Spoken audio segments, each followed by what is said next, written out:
Tunamshukuru Mwenyezi Mungu kwa ajili ya mwalimu wa somo la afya na pamoja na maisha ya kaya na familia kwa mada walizokuwa wamezungumza mbele yetu wakati muda mfupi uliopita. Lakini pia asanteni waimbaji wa Generation kwa kutubariki na wale wengine ambao huenda walipata nafasi ya kuimba.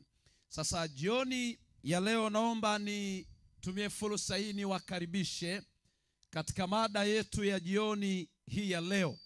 Na somo letu ama mada yetu ya jioni ya leo imebeba kichwa cha somo kinachosema watoto wa baba mmoja wanaoishi pasina kufahamiana. Watoto wa baba mmoja wanaoishi pasina kufahamiana. Mwenyezi Mungu mwingi wa rehema, jioni ya pekee sana tunakuja mbele zako katika jioni hii. Tunakushukuru kwa sababu ya wingi wa rehema na baraka ambazo umetujalia. Tunakushukuru kwa ajili ya wale ambao ni wasikilizaji na watazamaji wanaofuatilia kwa YouTube channel. Tunawaleta mikononi mwako jioni hii ya leo kutokea katika viwanja vyetu hivi vya Mchangwahela kwa ajili ya kusikiliza mausia na mawaidha yako matakatifu. Tunaomba neema na baraka zako ziwe juu yao na wale walioko katika familia zao. Nuru na wema, wokovu na baraka zako ziambatane nao. Lakini jioni ya leo katika mikutano yetu hii kwa ajili ya marafiki zetu wakazi wa mji wa Mchangwahela, tunawaleta mikononi mwako wafanyabiashara. Tunaomba neema na baraka juu yao. Tunaomba neema na kibali juu yao. Tunaomba wingi wa baraka ufungue biashara zao, uwainue na kuwanyenyekeza ili katika kutafuta kwao neema zako zisifarakane nao. Na katika kilele cha vipindi vyetu vya jioni hii tutakuwa na maombi maalum hasa kwa ajili ya wafanyabiashara katika jioni hii. Basi Bwana tangu alipoolewa, yani ile siku alipofunga ndoa na mume wake, aidha ni kanisani kama ni Mkristo, ama ni masjidi kama ni rafiki yangu Muislamu, ama wale wasiokuwa na dini na wao walifunga ndoa kwa mila na taratibu zao. Basi kuna neno moja mwanandoa tangu alipoambiwa siku ya kufunga ndoa, hilo neno hajawahi kuambiwa tena, na bahati mbaya hatoambiwa hadi anakwenda kabrini. Yani siku alipoolewa aliambiwa tu baby I love you so much. Yani tangu alipoambiwa baby I love you so much. Sasa hivi kwenye ndoa ni mwaka wa 25. Mwanaume hajawahi kukosea. Unajua kuna kusema ukiwa umedhamiria, alafu kuna kujizima data. Yani unajifanya umepotea njia alafu natamka. Tangu ameolewa hiyo neno I love you so much analisikia kwenye movie za marehemu Kanumba, ama sinema zetu, ama kwenye tamthilia za Ottoman kwenye Azam. Yani hajawahi kuambiwa tena tangu alipoambiwa hadi leo. Na kuna wanaume, ukweli ni kwamba kuna wanaume wengine tangu wameoana aliambiwa neno moja tu, you so smart, you so handsome. Yani wewe ni uko safi alafu ni handsome boy. Tangu amefunga ndoa hajawahi kuambiwa tena mume wangu yani uko smart na bado umebaki kuwa handsome boy. Kwa hivyo kuna muda anajitahidi, basi anajitengenezea mazingira. Au utaona baba anajitahidi sana, anaenda zake kule baharini anakuja na samaki, akitoka baharini anaenda zake kutafuta nazi, yani tu ili amhamasishe mke wake. Na huenda mke wake atakosea kidogo, amwambie lile neno analolitamani, we mama na we muhurumie mumeo. Jizime data hata mara moja kwa mwaka, uwe unakopa. Yani unajua furaha ya ndoa si lazima kila siku mwe, haiwezekani kila siku mwe na vicheko. Hakuna ndoa ya namna hiyo, usidanganywe. Haipo hiyo ndoa ya namna hiyo. Yani hakuna ndoa ambayo siku 360 za mwaka wao wanacheka tu siku na mchana, wajawahi kukwaruzana. Hao wote kama kuna wanandoa namna hiyo, wote wana matatizo ya afya ya akili. Yani mwaka mzima yani hawajawahi kuchenjiana, Hawajawahi tu kuona baba asubuhi kenda zake kutafuta samaki, ameondoka amenuna au amerudi jioni aongee na mtu. Wao tangu tarehe 1 mwezi wa kwanza 2025 hadi tunakwenda mwishoni mwa mwaka huu hawajawahi kukwaruzana. Ndoa ya namna hiyo inaishi na watu wenye matatizo ya afya ya akili. Mwisho wa kunukuu. Yaani tafsiri yake ni hii: wewe maadamu ni mwanadamu uliyeanguka dhambini, usidanganywe kwamba kuna ndoa ya mtu hawajawahi kukwaruzana. Huo ni uongo na ulidanganywa. Hata kama wana furaha leo, lakini siku za nyuma waliwahi kukwaruzana. Sometime mwalimu akana familia utusaidie. Kuna wanandoa, huu ni mwezi wa 7. Yaani wakilala, mama anaangalia kusini, baba anaangalia kaskazini. Kila mmoja yuko busy. Alafu walivyo waja, yenu unakaambia, afu yenu unajifanya kama umekosea hivi na unakasifia mbele za watu. Hata kama ni kembamba, yani miguu membamba kama mkono, alafu kifua kikubwa kama jiwe, ikasifie tu. Sasa wewe kazi yako, unajua kuna wanaume ni waajabu, kazi yao ni kusifia wake za watu tu. Utasikia tu anamwambia mke wake, ungekuwa kama mama Abdalla au mama John. Sasa wewe mama Abdalla na mama John wana mahusiano gani? Mbona mke wako mama Joyce yuko hapo? Si umsifie tu. Tena unakamwambia mke wangu, twende barabarani tutembee, tangulia mbele. Unakatanguliza mbele hivi. Hata kama akana shepu, ndio kako na bahati mbaya. Wewe mwenyewe ndio ulijichanganya, hakawezi kwa hata kama shepu, mtu tu wa Mungu ameumbwa vizuri, amenyoka ka flat screen, kiroho safi, hana ugomvi na mtu. Katangulize mbele, alafu kasifie, kaambia, binti za wafalme wengi wamekuja wamepita, lakini wewe ulivyo mzuri, na hilo shepu lako Mungu aliyokupa, yenu umewazidi wanawake hapa mchango wa hela. Sasa wewe mwanaume kila siku macho kodo kafu ndile dio unaangalia wake za watu tu. Sifia wakwako. By the way, wakwako ni mzuri. Hakuna mwanamke anayeweza kufikia uzuri wa mkeo. Na mumeo, mama, elewa, ni mzuri. Mumeo ni mzuri. Hakuna mwanaume mwingine chini ya jua anayefikia uzuri wa mumeo. Changamoto ya mwanadamu ni hiki: wakati unakimiliki huwezi kuona thamani yake, lakini kikiondoka mkononi mwako utajua yule aliyekuwa wa thamani. Basi hii familia ikaingia mzozo. Hii familia ilipoingia mzozo ya hawa wanandoa, ndoa yao, mtoto wao akiwa darasa la 3, bahati mbaya ile ndoa ikawa wakaingia kwenye tafulani, wakafikia mahali wakapeana taraka. Yule mama akapewa talaka na mume wake, wakaachana. Walipoachana hawa wanaume, huyu mwanaume na huyu mama, walikuwa wanaishi Dar es Salaam, maeneo ya Dar es Salaam, njia ya kwenda Mombasa, unaelekea huko mbele. Kuna eneo ambalo marafiki zangu wengi waliotoka kanda ya Ziwa kama mikoa ya Mara, marafiki zangu wa Kulia wanakaa maeneo hayo. Basi huyu mwanaume wakaachana na mke wake. Walipoachana na mke wake naye akarudi kijijini kwao. Yeye alikuwa ni mzaliwa wa mikoa ya kanda ya Ziwa, katika mji mmoja unaitwa Ukerewe. Akarudi kijijini kwao. Aliporudi kijijini, baba huyu akaachiwa mtoto wao mmoja mpendwa waliokuwa wamemzaa. Basi mwanaume huyu akalea mtoto. Akalea tangu mtoto wao akiwa darasa la 3.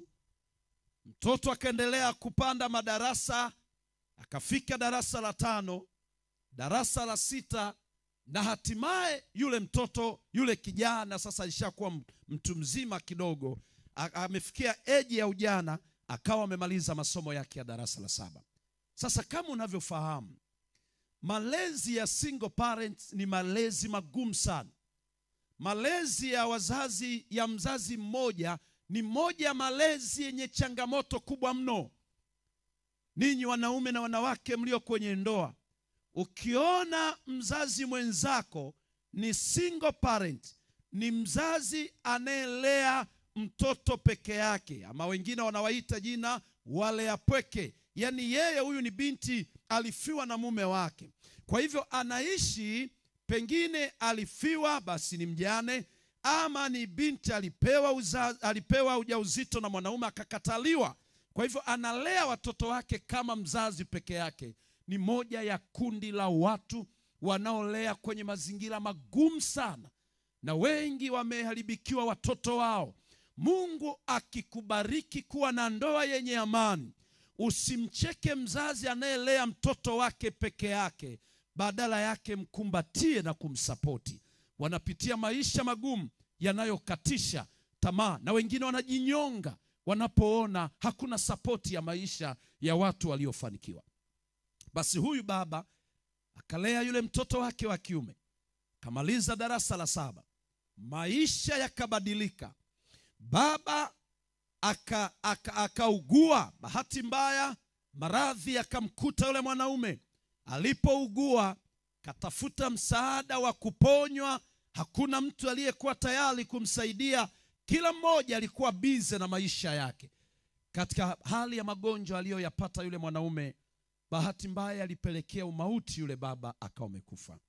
Yule baba alipokufa, mtoto wao mpendwa anabaki yatima kwa mzazi mmoja, ya kwamba baba yake amefariki.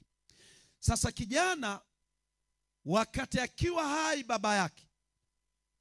baba yake alimsimulia, akamwambia, tumeachana na mama yako, lakini mama yako ameondoka kwenda kijijini kwao tayari akiwa ni mjamzito, na ikiwa siku moja Mungu atamjalia anaweza kuzaliwa mtoto katika tumbo lake, basi yule mtoto atakayezaliwa atakuwa ndugu yako. Basi yale maneno yakakaa katika akili ya yule kijana, akayahifadhi katika kichwa chake. Maisha yalipoendelea huku mjini, akiishi Kitunda, Dar es Salaam, kijana naye akaingia kwenye kujitafutia maisha. Maisha ya shule yameisha, na sasa anaanza kustruggle peke yake, mzazi hayupo. Marafiki zangu wapendwa, katika hali ya kuwa na ugumu wa maisha, huyu kijana akiwa anajitafutia maisha, hana kazi, akaingia kwenye kazi za kuendesha vipikipiki ili atafute fedha. Na yeye anasimulia kisa hiki mnamo mwaka 2013, kabla ya kifo chake kilipomkuta. Alikufa mwaka 2013 huyu kijana. Sasa nini kilitokea maishani mwake? Baadaye huyu kijana siku moja akiwa na kazi zake, anaendesha pikipiki yake, ametoka eneo lao la Kitunda alipokuwa anaishi, ameshuka kuja hapo Mombasa, kwa maana ya hilo eneo la Mombasa kwenda Gongo la Mboto. Bahati mbaya akiwa anaendesha pikipiki, kijana akaingia barabarani. Alipoingia barabarani, hakujua kama kuna gari inatokea. Yule kijana akapata ajali. Alipopata ajali, maskini, baba yake alishakufa, mama yake alishafukuzwa. Kijana huyu akapata ajali ambayo ilileta ulemavu wa kudumu kwenye mwili wake. Alipigwa na gari, na bahati mbaya alivunjwa nyonga katika mwili wake. Sasa akakosa mtu wa kumsaidia. Akiwa chini ameanguka, Wasamaria wema tu wakapita, wakambeba, wakampeleka hospitali. Walipompeleka hospitali, wakampeleka kwenye hospitali hizi za kawaida, wakagundua kwamba mahali alipopelekwa kwenye hospitali hawezi kusaidiwa kwa shida aliyokuwa nayo. Ndipo sasa akabebwa, akapelekwa hospitali ya Muhimbili. Alipopelekwa hospitali ya Muhimbili, hana ndugu, hana jamaa. Nani anayemlipia matumizi ya kutibiwa? Ni Wasamaria wema tu waliokuwa wakijitolea kuleta vyakula. Na ndipo akawekwa kwenye chumba cha watu waliopata ajali, akawa anatibiwa. Hebu nisikilize kilichotokea.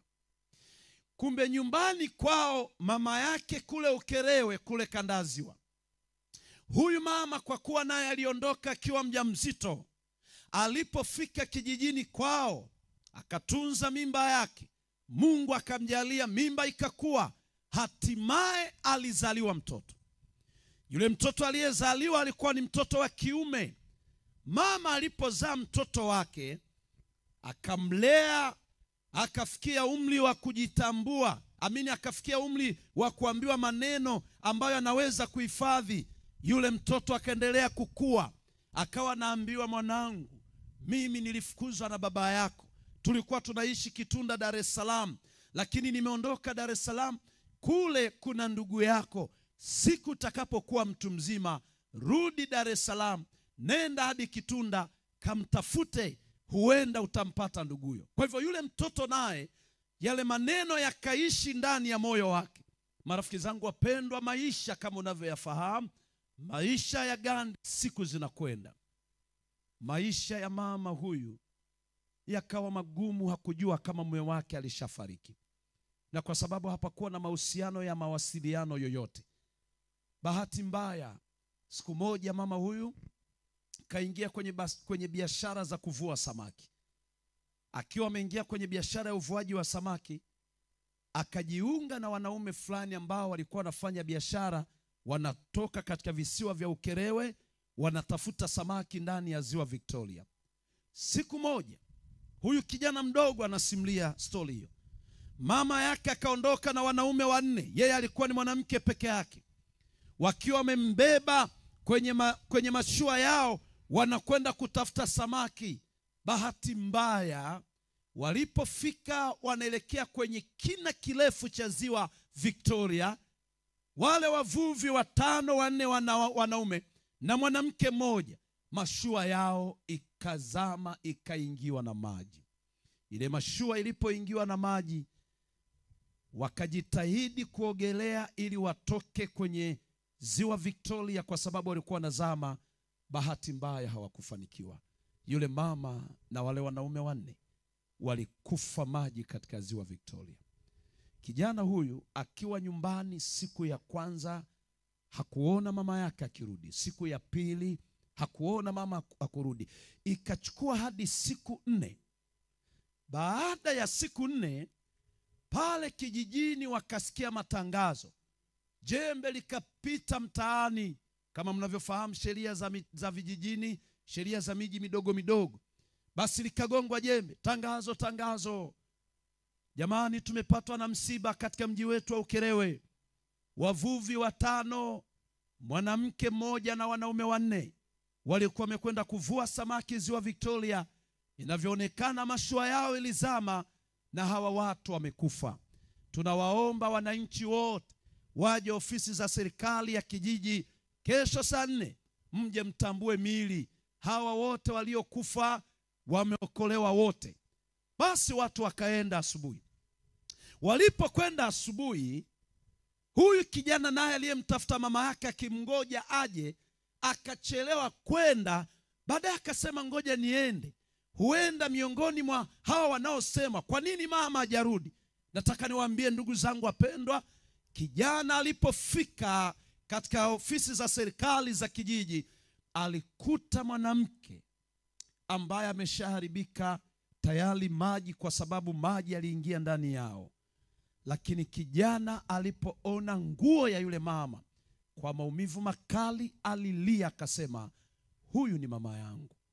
Kijana akawa yatima. Huku Dar es Salaam hakuna connection ya kanda ya ziwa. Huku baba amekufa, kijana ni yatima kwa baba. Huku nako mama amefariki, kijana ni yatima kwa mama. Kijana afanye nini? Kijana walipomaliza kuzika, kwa sababu aliambiwa siku moja arudi Dar es Salaam mahali asipopajua, ila eneo alishapewa ambako ndugu yake alikuwa naishi. Siku moja kijana akaamua kutoka kijijini kuja Dar es Salaam kwenda kumtafuta ndugu yake. Akasafiri kutoka kijijini akaingia Dar es Salaam. Alipoingia Dar es Salaam, bahati mbaya bwana, kwa sababu tu ni mgeni na ni rahisi tu kujulikana kwamba ni mgeni, ametoka nje ya mji husika. Anasimulia, anasema alipofika eneo ile gari ilipoishia, ambapo ndipo ilikuwa ni stendi ya mabasi, yeye akadhani Dar es Salaam mahali aliposhukia basi ni kule ambako alikoambiwa na mama yake ndugu yake anaishi Kitunda.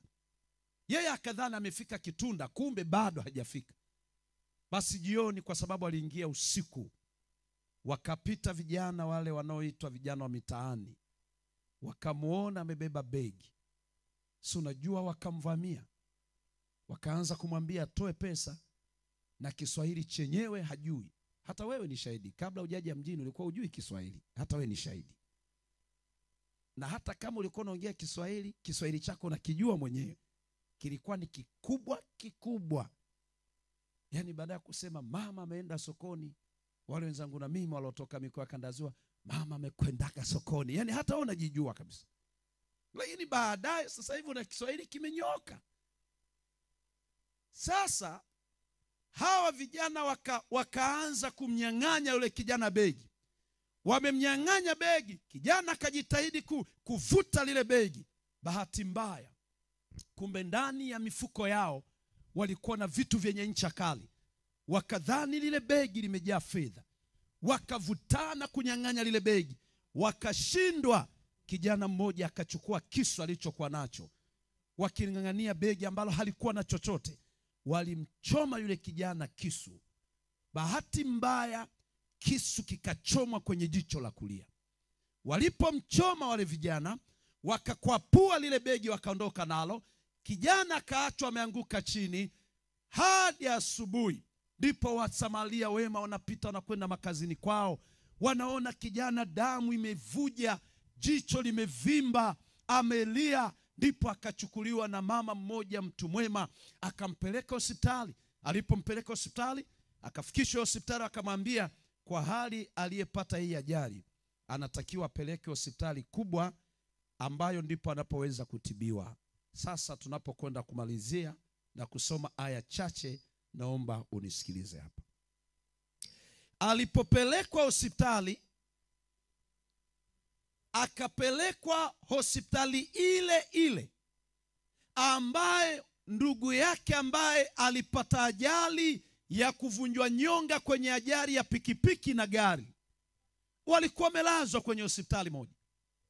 Na kwa kuwa hawakufahamiana kama ni ndugu, basi akapewa yule kijana kitanda, wakaandikisha jina lake. Akaulizwa nduguzo ni kina nani, akasema mimi ni mgeni, nilipata tu shida. Basi watu wema wakamhurumia, wakawa wanajitahidi kumsaidia kwa vyakula. Madaktari wakamchukua, akapewa kitanda. Siku zikapita wapendwa. Siku zilipoendelea, ikawa siku moja ambayo ilikuwa ni ajabu sana. Daktari nesi anayetoa dawa kwa wagonjwa, siku moja akiwa na mafaili yake mkononi ameyashikilia, anapita yeye mwenye mafaili, halafu na nesi anayegawa dawa kwa nyuma akaanza kuita majina ili kutoa dawa kwa wagonjwa waliona. Kwa hiyo alikuwa anaanzia mwisho, kaanzia kitanda cha mwisho kule, akaita mgonjwa, akiitika wanaangalia ishatumia dawa muda gani na imebaki nini, wanampatia. Alipogawa zile dawa, yule nesi na yule dada, baadaye akabakiwa na mafaili mawili mkononi mwake. Haya mafaili mawili, faili moja kabla ya lile la mwisho, alipolichukua lile faili akafungua, akaita jina la mgonjwa aliyetakiwa kutibiwa. Yule mgonjwa alipoitwa jina akaitika. Sasa alipoitika huyu mgonjwa ambaye faili lilikuwa limeshikiliwa, mgonjwa aliyekuwa pembeni yake, wao walilazwa tu vitanda vilivyokaribiana, mgonjwa aliyekuwa karibu na kitanda chake, aliposikia jina la kwanza halikumpa shida, lakini jina la pili na la tatu la baba na la babu yake lilipoitwa, wakajikuta wote wameitika. Yaani jina la kwanza, la pili, la tatu. Huyu mgonjwa huyu aliposikia jina la huyu mgonjwa, lile la pili na la tatu ni jina la baba yake na babu yake. Sasa alipoitika huyu mgonjwa ambaye amechomwa kwenye jicho lake, akajitahidi kugeuza kichwa chake amwangalie, huyu ni nani ambaye jina la baba yake na babu yake ni jina la baba yangu na babu yangu. Basi akarudisha kichwa, akalala. Yule mgonjwa akapewa dawa, akanywa, wakamnyosha miguu. Baada ya hapo nesi akapita tena kuangalia kama kuna mgonjwa ametapika dawa, akiwa amebakiwa na faili moja mkononi. Nesi akaja akasimama mlangoni kwa sababu la mgonjwa aliyekuwa hapa. Nesi akiwa ameshikilia lile faili, alishangaa jina la pili na la tatu la mgonjwa huyu mwenye ile faili linafanana na jina la mgonjwa aliyemalizia faili iliyopita. Nesi akaita jina na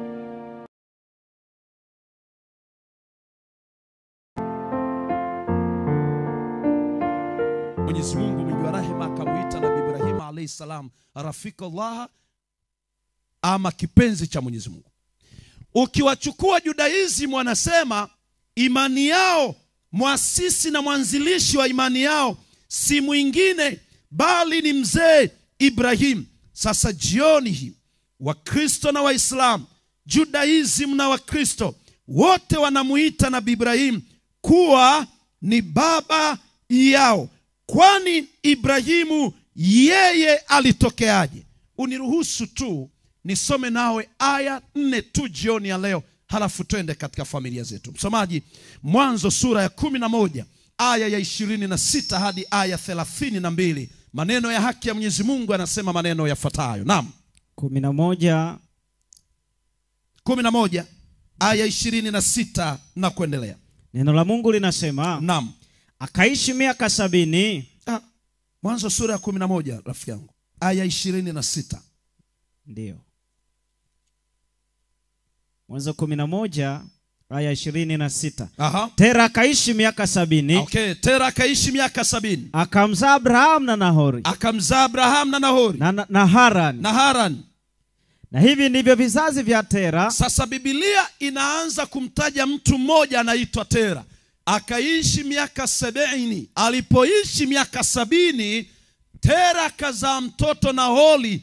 Alipozaa, na hivi ndivyo vizazi vya Tera. Twende rafiki yangu. Tera akamzaa Abraham. Tera akamzaa Abraham. Na Nahori. Sawa. Na Haran. Ndio. Harani akamzaa Lutu. Harani akamzaa Lutu. Harani akafa kabla ya baba yake Tera. Harani akafa kabla ya baba yao mzee Tera. Katika nchi aliyozaliwa. Katika nchi aliyozaliwa. Yani katika Uru wa Wakaldayo. Kwa maana nyingine ni kwamba Nabii Ibrahim alayhi salam yeye alizaliwa Iraq, ama Uru wa Kaldayo, ama zamani sana iliitwa mji wa Mesopotamia kwa majina hayo mawili, na jina la hivi karibuni ikaitwa Iraq. Anasema basi Tera akaishi Harani, akaishi Uru wa Kaldayo, akamzaa Abraham.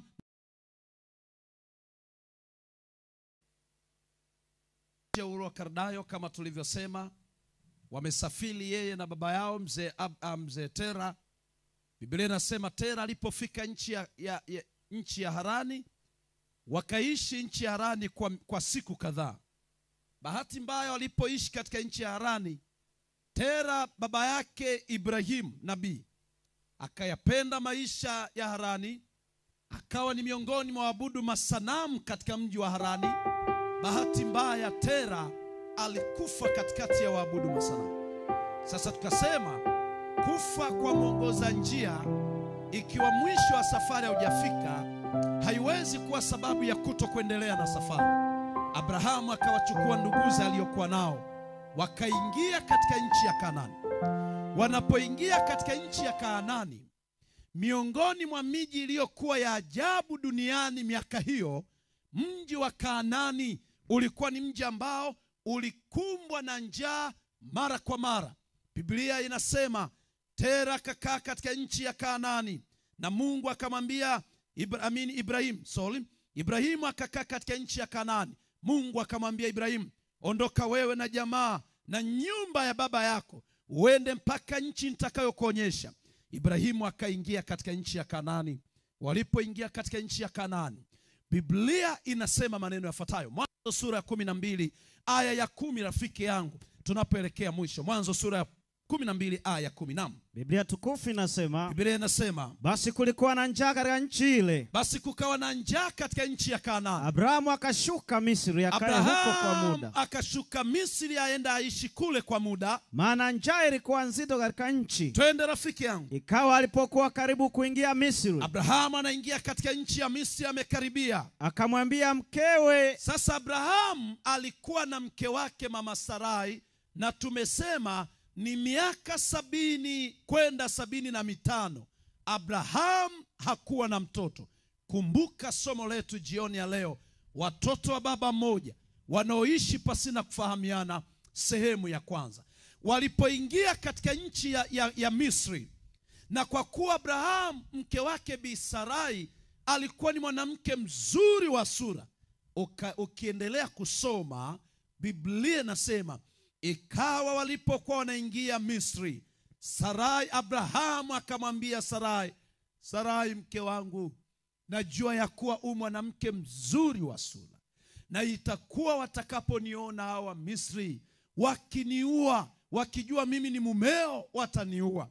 Na wakiniua tu, Sarai mke wangu, watakutwaa wewe hata kwa mimi nimekufa. Sasa tukubaliane Sarai, wakikuuliza mimi nani yako, waambie mimi sio mumeo, waambie mimi ni kaka yako, ili tu waniache nisife. Ndio maana Biblia ikasema upendo una nguvu kuliko mauti.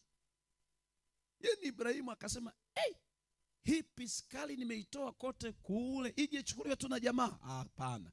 Wakikuuliza mimi nani yako, waambie mimi kaka yako, siwaambie mimi mumeo. Sawa sawa. Wameingia tu nchi ya Misri. Wale watumishi wa Firauni ama Farao wakamwona Sarai ni mwanamke mzuri, wakapeleka taarifa kabla mfalme, kaingia mwanamke hapa mjini ni mzuri kuliko wa Misri wote unaowafahamu, ila kaja tu na jamaa fulani hivi limechafuka chafuka, ina vumbi, si mume wake yule au ni nani yake. Wakamwambia basi kamuiteni. Sarai alipoitwa mbele ya mfalme akamsalimia. Alipomsalimia wakagundua kwamba huyu hakuwa Misri, alikuwa ni Mwebrania. Sasa akaulizwa, bwana we binti, yule mwanaume aliyechafuka chafuka, na unajua alikuwa anatembea safari ya kutembea na punda au ngamia ni mbali, au mifugo yao aliyokuwa nayo. Sarai akasema, huyu hapa ni mtoto wa mama mkubwa, mimi mtoto wa mama yake mdogo. Sema, kwa hivyo wewe huyu sio mmeo? Sio mme wangu kabisa. Huyu mama mkubwa, mama yake na mama yangu ni mtu moja, tumbo moja. Basi mfalme akagundua kwamba atakuwa amepata mwanamke simple sasa, maana kumbe dada hajaolewa. Baadaye akaja akagundua kwamba kumbe Sarai alimdanganya, ni mke wa mtu. Ibrahim, pamoja na hayo yote, Abrahamu akapewa hifadhi katika falme ya mfalme Firauni katika nchi ya Misri. Alipopewa hifadhi katika falme na kathiri ya mfalme Firauni katika nchi ya Misri, Abrahamu akaaminiwa, akawa mwaminifu, akawa mtumishi katika nyumba ya Firauni. Biblia haielezi miaka aliyokaa Abrahamu, ila akaishi katika nchi hiyo ya Misri akiwa ni mwaminifu na mwenye uadilifu katika taifa hilo. Nataka niwaambie jioni hii tunapokwenda kumalizia sehemu yetu ya kwanza ya mada yetu, watoto wa baba mmoja wanaoishi pasina kufahamiana. Kwa sababu ya uaminifu wa Abrahamu, siku moja njaa ikaisha katika nchi ya Kanaani. Baada ya njaa kuisha katika nchi ya Kanaani, basi Waswahili husema mkataa kwao ni mtumwa. Abrahamu akakumbuka nyumbani kwao, akasema ndio niko ugenini, lakini nyumbani njaa imeisha. Akamwambia mfalme, tunaomba ridhaa turudi nyumbani kwetu, maana njaa imeisha katika nchi ya Kanaani. Kwa sababu ya uadilifu na uaminifu wa Abraham, tunamaliza kwa kusema hivi: mfalme Firauni ama Farao wa wakati huo akampenda sana mzee Abraham, kwa uaminifu wa Abraham na kwa uadilifu wa Abraham na kuwa mwema katika taifa la Misri. Mtu ambaye alikuwa mwadilifu, alipoaminiwa kwa mengi, Abrahamu hakuiba mali ya mtu. Nataka niwaambie jioni hii, huenda umeajiriwa serikalini au umeajiriwa kwenye taasisi binafsi. Nataka niwaambie marafiki zangu wapendwa, uadilifu na uaminifu katika ajira. Ukiwa mwaminifu na mwadilifu, usiyependa rushwa, usiyeonea watu, usiyemwibia mwajiri wako, uaminifu na uadilifu ni kitu cha thamani na kinamlipa mtu mara mbili katika maisha yake. Narudia tena, uaminifu na uadilifu katika ajira uliyopewa kwayo inakulipa mara mbili. Unapolipwa katika uadilifu wako, maisha yako yanakuwa na amani. Inawezekana umeajiriwa serikalini. Leo serikali inalia, watu wamekuwa si waadilifu kwenye kazi zao.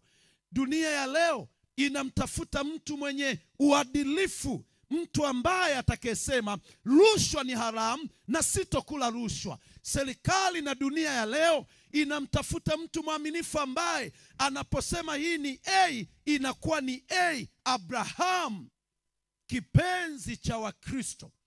Abraham, rafikullah, kipenzi cha Mwenyezi Mungu, kipenzi cha marafiki zangu Waislamu. Abraham, baba wa imani ya Judaism. Mungu alimpa uadilifu na uaminifu. Abrahamu akapendwa na Farao. Alipopendwa na Farao, siku ya kurudi nyumbani kwao, vitu vifuatavyo Abrahamu aliondoka navyo, na wewe ondoka navyo hivi, ili kesho tukikutana tutaanzia mahali tulipoishia. Abrahamu alipewa vitu vifuatavyo kwa sababu ya uaminifu na uadilifu. Abrahamu alikuwa ni tajiri, alikuwa na utajiri wake aliondoka nao kwenda Misri.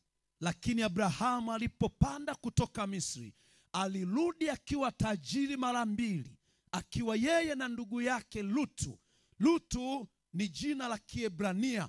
Kiswahili tafsiri yake maana yake ni pazia. Kwa hiyo walisafiri na Lutu nduguye. Waliporudi kutoka nchi ya Misri, walirudi wanaume wawili matajiri duniani. Wakati huo ukiwataja matajiri duniani, walikuwa ni hawa wafuatao. Alikuwa ni mzee Ibrahim, alikuwa ni mzee Ayubu. Ayubu alikuwa ni mtu ambaye ni mzaliwa, tutamwona kesho katika mada yetu, ila kwa ufupi alikuwa ni Mwarabu aliyeishi katika nchi ya Usi, ambayo Usi ni mji ulioko katika Mashariki ya Kati. Alikuwa ni mzee Ibrahim, alikuwa ni mzee Ayubu, alikuwa ni Lutu, alikuwa Suleiman. Walikuwa wengi, walikuwepo kina Yabesi. Walikuwa ni watu matajiri, lakini ni matajiri ambao Mungu alikuwa sehemu ya maisha yao. Abraham akapewa vitu vifuatavyo. Firauni ama Farao alipoona uadilifu wa Abraham, akampa jozi za ng'ombe, yani akamwongezea. Na ukisema jozi unazungumzia ng'ombe kuanzia 500 na kuendelea. Akapewa majozi za ng'ombe, akapewa kondoo na mbuzi, akapewa dhahabu na fedha. Abraham alikwenda utumwani, alikwenda makimbilioni, anarudi nyumbani kwao akiwa tajiri. Aliporudi, mfalme Firauni ama Farao, kwa wema wa Abraham, nyumbani kwa Farao kulikuwa na kabinti kadogo kaliitwa Hajiri. Kahajiri kalikuwa ni kabinti kaaminifu, binti aliyekuwa mdogo. Hajiri ni Kiebrania, na tafsiri ya neno Hajiri maana yake ni mwanadamu asiye na makazi maalum. Basi kale kabinti, kwa sababu ya kupendwa na Farao na kalionekana ni kabinti mwaminifu, akazawadiwa Ibrahim. Akaambiwa, pamoja na vyote nilivyokupatia, nimeona mkeo ni mtu sasa anaweza kupata binti wa kumsaidia, ninakupa zawadi ya huyu binti. Wakatoka Abraham na binti aliyeitwa Hajiri. Safari ni kutoka Misri, macho ni kuelekea Kanaani. Nini kilitokea Kanaani? Watoto wa baba moja wanaoishi pasina kufahamiana. Kwa hivyo tumeshatoka nchi ya makimbilio. Sasa Abraham anapanda Kanaani. Anapopanda Kanaani, Abraham anakaa Kanaani. Umri umekwenda, Abraham amezeeka, mifugo yake imekuwa mingi. Tajiri anayempenda Mungu, mtu aliyekuwa mwaminifu. Msongo wa mawazo aliyokuwa ni huu. Abraham aliyokuwa nao, nina mali nyingi, nina fedha nyingi, nina mke, lakini mali zangu nani atakayetunza baada ya kufa? Andiko letu la mwisho, usiku wa manane, Abrahamu akiwa amelala, usingizi ukamtoka. Na Abrahamu usingizi ulipotoka, sikiliza alichokisema. Andiko aya yetu ya mwisho jioni hii. Rafiki yangu msomaji, Mwanzo sura ya 15 aya kwanza hadi aya ya 7, na hapo tukimaliza utasimama tufanye dua. Mwanzo 15:1 na kuendelea. Naam. Anasema, Biblia inasema, baada ya mambo hayo neno la Bwana likamjia Abrahamu katika njozi. Likisemaje rafiki? Likinena, ndio, usiogope Abrahamu, mimi ni ngao yako. Mungu anamwambia la takhafu ya Ibrahima, usiogope Ibrahimu, mimi ni ngao yako. Twende. Na thawabu yako kubwa sana. Wakana thawabuhu, na yakuwa mimi ni thawabu yako kubwa sana Abrahamu. Abrahamu akasema, Fakalu Ibrahima akasema, Bwana Mungu utanipa nini? Abrahamu anamwambia, ya Rabbi, ewe Mola wangu, Mungu wangu, utanipa nini? Nami naenda zangu hali sina mtoto. Mimi nakwenda zangu na hali ya kuwa sina mtoto, na umri umekwenda sana. Na atakayemiliki nyumba yangu ni huyu Eliezeri. Mungu anaulizwa na Abrahamu. Abrahamu anamuuliza Mungu, hivi atakayemiliki mali zangu ni kweli ni huyu Eliezeri? Mtu gani? Mdameski. Huyu alikuwa ni mfanyakazi wa ndani wa kiume ambaye alitolewa Dameski, akachukuliwa na Abrahamu akawa naishi nyumbani. Abrahamu anamuuliza swali Mungu kubwa sana. Kama mimi umeniita ni Rafikullah, mimi ni rafiki yako, mimi ni Alhabibullah, mimi ni kipenzi chako, umri umekwenda Mungu, ninamiliki mamilioni, ninamiliki wingi wa mali, nani atarithi mali yangu? Je, Mungu alithi Eliezeri Mdameski, mtu ambaye sikumzaa?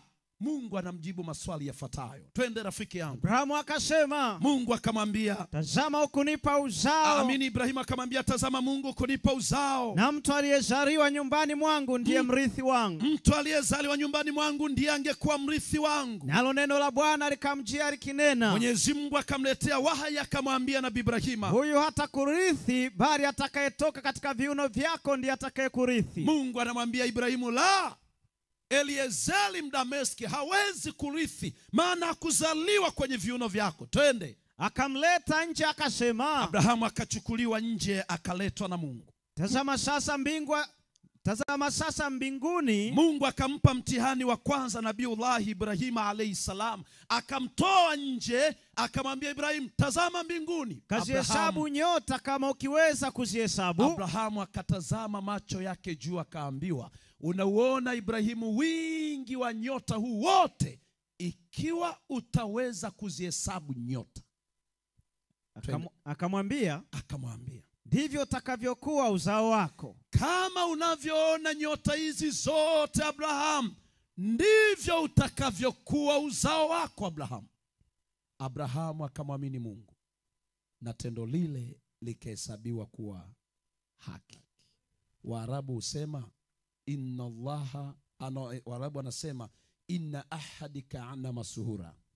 Ikiwa Mwenyezi Mungu mwingi wa rehema anamwahidi Nabiullah Ibrahim, anasema Ibrahim, Eliezeri hawezi kurithi, lakini atakayetoka viunoni mwako ndiye atakayerithi. Njoo uzihesabu nyota, kama unavyoona wingi wa nyota ulivyo Abrahamu, ndivyo wazao wako watakavyokuwa hivyo.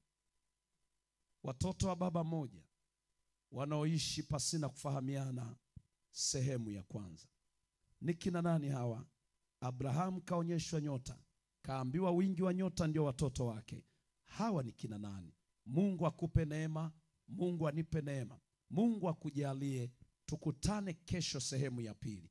Ni aheri usingekuja leo ila ukaja kesho, kwa sababu kesho ina maana kubwa sana kwenye maisha yako. Kumbuka mikutano yetu, tumaini la uzao wa Nabii Ibrahim.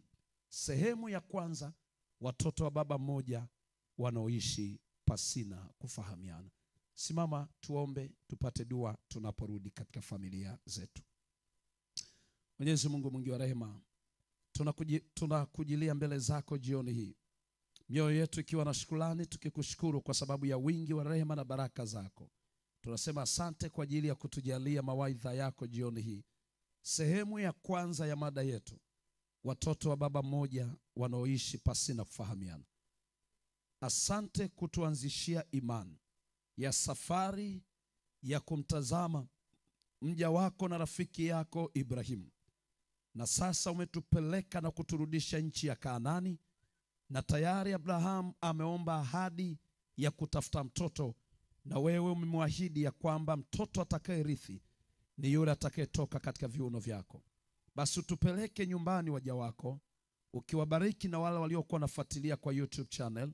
Utujalie neema na baraka, ukiwakumbuka walioko majumbani mwao, ili kesho utakapotupatia baraka ya kuja, uje utuambie tena yale yaliyo mapenzi yako, nasi tulitukuze jina lako. Jioni hii neema yako inatosha wafanyabiashara wote, kwa kuwa leo tuliweka siku ya kuwaombea. Ninaomba baraka juu yao, ninaomba neema juu yao, ninaomba kibali juu yao. Watendee mema katika biashara, ili katika kujitafutia maisha yao wakapate furaha ya kukutegemea, na amani ya mioyo yao ikajawe kwa wingi. Neema yako inatosha. Baraka zako ziwe na waja wako, wajalie na kuwainua katika maisha yao. Mapenzi yako yatimizwe kwa jina la Masihi aliye Bwana na Mwokozi wa maisha yetu, tunaomba na kushukuru. Amen.